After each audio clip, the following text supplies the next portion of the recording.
দেশবাসীদের ভালোবাসা জানিয়ে কয়েকটা কথা বলি শোনো। আর তার আগে এই কোচিং সেন্টারের ডেভেলপমেন্টের জন্য আমি 5,000 টাকা সুভাষদার হাতে তুলে দিচ্ছি। এটা কোচিং সেন্টারের ডেভেলপমেন্ট যাতে হয়।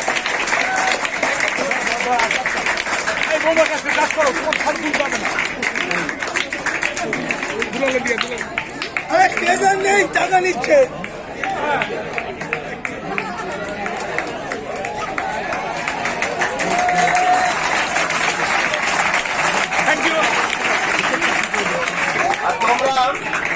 আমি তোমাদের সামনে আমার স্বর্গত গুরুদেব প্রণব ব্যানার্জিকে প্রণাম জানিয়ে তার আত্মার শান্তি কামনা করে কয়েকটা কথা বলি শোনো। সুভাষদা বললেন যে আমরা খবর পেয়েছিলাম কিভাবে, যেভাবেই হোক খবর পেয়েছিলাম নির্মলদা মারফত, মারা গেছেন উনি।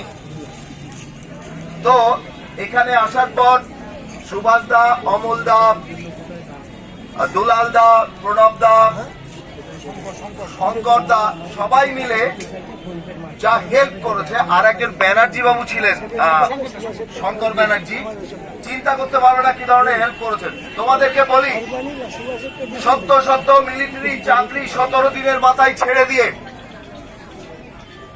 এইখানে ভর্তি হয়েছিলাম। মা 8টা রুটি আর একটু আলুর তরকারি দিতেন।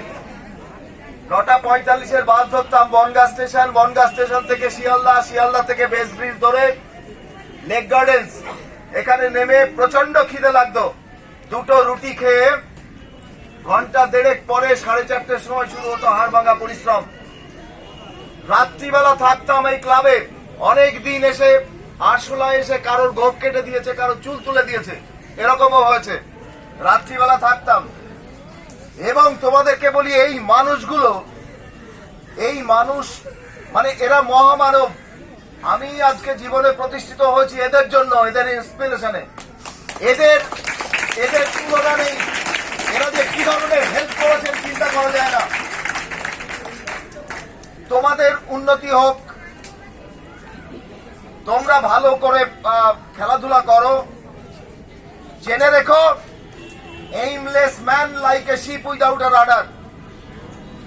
হালবিহীন মানে যার কোনো নেই, ডিসিপ্লিন নেই, এইমলেস লক্ষ্যবিহীন মানুষ একটা পাল ছেঁড়া জাহাজের মতোই।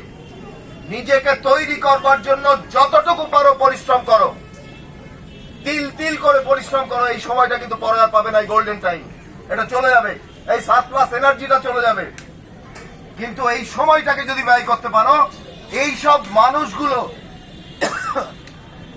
মানুষগুলোর জন্য যদি ব্যয় করতে পারো, তাহলে কিন্তু তোমরা সমাজের বুকে মাথা উঁচু করে দাঁড়াবে। এই সরোবর অ্যাথলেটিক কোচিং সেন্টারের সর্ব উন্নতি কামনা করে আমি আমার বক্তব্য এখানে শেষ করছি। তোমাদেরও ভালোবাসা।